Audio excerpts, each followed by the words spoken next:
nesse curso aqui, nesse módulo de hoje, nós vamos ver critérios, vedações e mais algumas outras coisas. Eu vou tratar um pouco de termo de referência e formação de preço. Falamos um pouquinho já anteriormente sobre o termo de referência, mas mais alguma coisa, mas especialmente com foco na formação do preço. Tá? Então, hoje é a nossa tarefa para esse módulo, ok? Então, vamos lá. Novamente, eu me apresento, né, professora Lucimara Coimbra, mestrado em Planejamento e Governança Pública, especialista em Direito Administrativo pela Unicuritiba e formada em Direito pela PUC Paraná. Advogada, inscrita na OAB Paraná. Então, vamos lá, fiquem à vontade para questionar, como eu sempre comento com vocês. E vamos ver, então, aqui as vedações. Nós comentamos alguma coisinha ontem já sobre as vedações, no módulo anterior, sobre as vedações. E o que nós vimos que não é possível, que vocês possam falar já de plano. Lembra? Não cabe o pregão para as obras de engenharia. Então, essa é uma vedação que já existia, ela foi repetida no Decreto 10.024, é para obra de engenharia. Né? O serviço de engenharia, ele também já era discutido, mas admitido. Muito admitido, o TCU já tinha entendimento nesse sentido, nós já vamos ver, de que era possível o serviço de engenharia desde que ele fosse caracterizado como um serviço comum. E o que fez o Decreto 10.024? Veio trazer aqui alguns nortes, alguns vetores para que nós saibamos o que é o serviço de engenharia comum. E ele fez também, ao invés de deixar para o contrário senso, ele também cuidou de disciplinar o que é o serviço especial. Então, para obras de engenharia, é vedada a adoção do pregão eletrônico. Também é vedada a adoção do pregão eletrônico para locações imobiliárias e alienações em geral. Então, para vender e para locar, é vedada a adoção do pregão. Por que é vedada a adoção do pregão para locações e alienações em geral? A ideia é de uma incompatibilidade lógica, porquanto nós exigimos, nós queremos, nós buscamos no pregão a melhor proposta, o melhor preço, né? E também o maior desconto, como nós vamos ver. Mas isso é incompatível com a ideia de alienação, onde eu quero a maior oferta, né, numa alienação, e também a locação pela própria característica da locação. Difícil você, num pregão, definir o imóvel, e eles podem ter muitas particularidades, peculiaridades, que tornariam até incompatível com a ideia de só disputar preço. Tá? Eu dou as especificações. Sim, eu dou as especificações. É possível descrever o imóvel? É possível. Mas, mesmo assim, as peculiaridades são tantas que, vejo, o legislador, na Lei 8.666, colocou como uma dispensa a locação, mas ele ela está lá como dispensa, mas é uma inviabilidade de competição, né? O único imóvel que, pelas suas características, localização, ele pode atender às demandas da administração. E, então, é um pouco mais complicado para essas alienações e locações imobiliárias. Eu vi uma pessoa que participou da elaboração do projeto falando que só não é possível porque o sistema não está parametrizado para isso. O sistema todo não comportaria essa lógica inversa. Só isso. Tá? E como nós já vimos também, bens e serviços especiais não são passíveis de ser contratados por meio do pregão eletrônico, justamente porque para bens e serviços comuns ele existe. Então, se eles não são comuns, é incompatível com a ideia de pregão. Presencial e eletrônico. Eu falei do eletrônico agora porque nós estamos falando aí bastante do decreto 10.024. Tá? Na questão do serviço comum de engenharia, esse entendimento de que é possível já estava sendo tão repetido pelo TCU que ele foi, inclusive, sumulado. A súmula 257 TCU já afirmava essa possibilidade de serviço de engenharia, desde que fosse caracterizado como comum, ser feito, ser contratado por meio de pregão eletrônico, inclusive. Essa ideia, então, do pregão eletrônico, só relembrando aqui, vamos resgatar aqui, ele veio com essa alteração pelo decreto 10.024, que revogou o decreto 5.450, e é a modalidade, como já dizia no anterior, em que eu faço a seleção do contratado e faço todo esse processo de contratação por meio de recursos de tecnologia da informação em uma sessão pública na qual são encaminhados proposta, documentos, estão lembrados? Comentei que os documentos agora têm que ser anexados já com a proposta, né? E, em regra, por meio de lances, tudo isso via sistema, tudo isso pela internet. Tá? Quando eu falo em regra por lance, porque é possível, sim, que tenha uma proposta que seja encaminhada, a primeira delas escrita ali, aquela proposta inicial, e que não tenha nenhuma oferta de lance. Então, não há a fase de lance, ela continua sendo válida, o pregão vai ser válido, eu vou contratar de qualquer forma. Tá? Então, é possível que eu tenha um pregão em que para um determinado item, ou para o próprio objeto, não haja lance, tá? Não haja fase de lance. Então,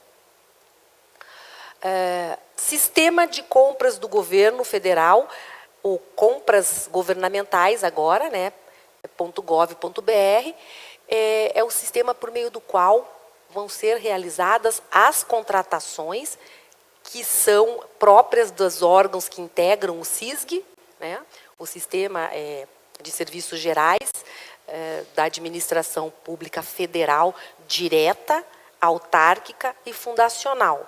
Não é obrigatório para poder legislativo e também não é para poder judiciário. Tá? Muito embora se possa adotar, fazer a adesão, o sistema é para a administração pública direta do Poder Executivo. Tá? Então, a disciplina é para eles. Esse sistema ele emprega recursos de criptografia e autenticação que garantem as condições de segurança em todas as etapas do certame. É possível a adoção por aqueles que não são do SISG. Tá? SISG obrigatoriamente é esse daqui. Obrigatoriamente. Mas aqueles que não são do SISG, eles podem ter um outro sistema próprio ou contratado? Eles podem fazer adesão a um outro? Podem. Desde que ele tenha essa garantia de segurança em todas as etapas do certame. Mas aqueles que tiverem interesse, que não são SISG, repetindo, SISG necessariamente vai ter que ser esse. Mas aqueles que não tiverem interesse, e quiserem fazer a adesão ao sistema, eles podem fazer essa adesão e mediante a assinatura de um termo de cessão do uso do sistema. Ontem mesmo eu estava vendo algumas pessoas comentando lá que fazem parte lá da Secretaria de Gestão, falando que em torno de 4 horas eles conseguem concretizar uma adesão. Então, é muito rápido. Num dia você consegue fazer a adesão. Bem tranquilo isso. Tá? Então, se achar que outro sistema não está dando conta ou que é muito, não atende às expectativas e quiser fazer a adesão, esse aqui é fácil, é tranquilo de fazer. Tá? Então, não tem custo, sessão mesmo do sistema, e basta fazer, então, essa formalização. Tem que mandar toda a documentação, indicando os responsáveis, tudo isso, e aí formaliza ali o termo de sessão e passa, então, a poder fazer os cadastramentos, como nós vimos ontem, que todos têm que estar cadastrados no SICAF, fazer o cadastramento, e depois disso pode usar o sistema. Vocês têm que dar informação para quem participa de licitações, né, no local, que estão usando esse sistema. Isso é tranquilo também, né? Existem outros sistemas? Existem.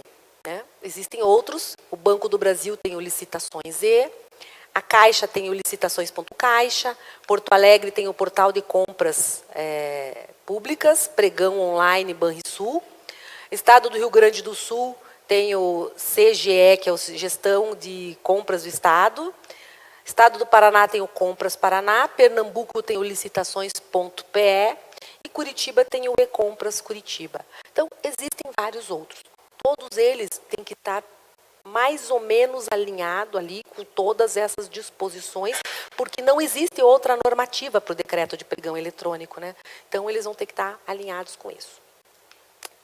O Distrito Federal, então, estados e municípios, quando licitarem com recursos provenientes de transferência, nós já comentamos isso no módulo anterior, eles poderão usar os seus sistemas próprios ou de terceiros, desde que integrados o quê? A plataforma de operacionalização de transferências.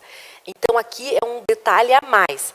Pode usar, mas quando for fazer contratações usando recursos, né, de federal, por transferência voluntária, neste caso, o sistema que for utilizado, ele vai ter que estar alinhado à plataforma Mais Brasil. Tá? Ele vai ter que estar alinhado, essa é uma ferramenta que integra as bases de gestão das transferências de recursos da União. É um sistema para acompanhamento das políticas públicas. Então, qualquer um que vocês possam usar, vocês vão ter que ter certeza de que ele está adequado à plataforma Mais Brasil, justamente porque, nesse caso, ele vai estar, então, sendo mandando informações, alimentando, está alinhado com o sistema que vai fazer esse controle dos gastos e controle da execução de políticas públicas, via transferências voluntárias, né?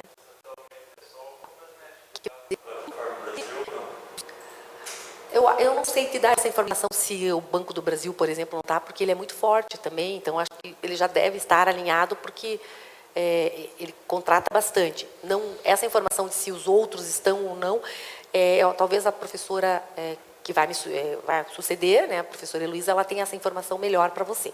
Tá? Quais já estão, eu não vou saber te dizer, mas eles devem estar, esses maiores, eles devem estar, porque eles têm interesse, né, em manter as contratações com vários entes que recebem esses recursos, então eles adaptam o sistema. Eu imagino dessa forma, tá? Mas eu não posso te assegurar isso agora. Aí, o pregão, ele tem etapas de planejamento que foram descritas no decreto 10.024. Não quer dizer que essas etapas não existissem antes, mas elas estavam todas um pouco de bagunça, estavam todas separadas em artigos bem lá para frente, na estrutura do decreto, né, do decreto anterior. Então, agora, esse novo decreto, que foi construído justamente com a participação, com uma construção coletiva do próprio Ministério da Economia, da Secretaria de Gestão, com os fornecedores, com usuários do sistema, com várias pessoas. Isso foi muito discutido, debatido, inclusive foi precedido de audiência pública. Eu me lembro que foi colocado depois para consulta pública o próprio decreto. Lembra um tempo que estava convidando as pessoas para analisarem esse decreto e depois se pronunciarem, se tivesse interesse em mandar alguma sugestão. Então, ele foi construído assim bem trabalhado, digamos assim, por diversos atores que estão envolvidos nessa contratação, no ramo da licitação, das contratações públicas. E aí, então, uma das mais interessantes alterações foi justamente descrever esse procedimento todo assim numa sequência mais fácil, né? Lá no artigo 8º, se eu não me engano, já lá no comecinho já do decreto, ele já dá qual é a sequência, quais são as etapas a serem seguidas. Isso facilita em termos, né, de acompanhamento do procedimento, até para você fazer um checklist, né? Se você quiser fazer um checklist ali, deixar de ladinho, cada vez que for fazer fazer assim acompanhamento, facilita bastante.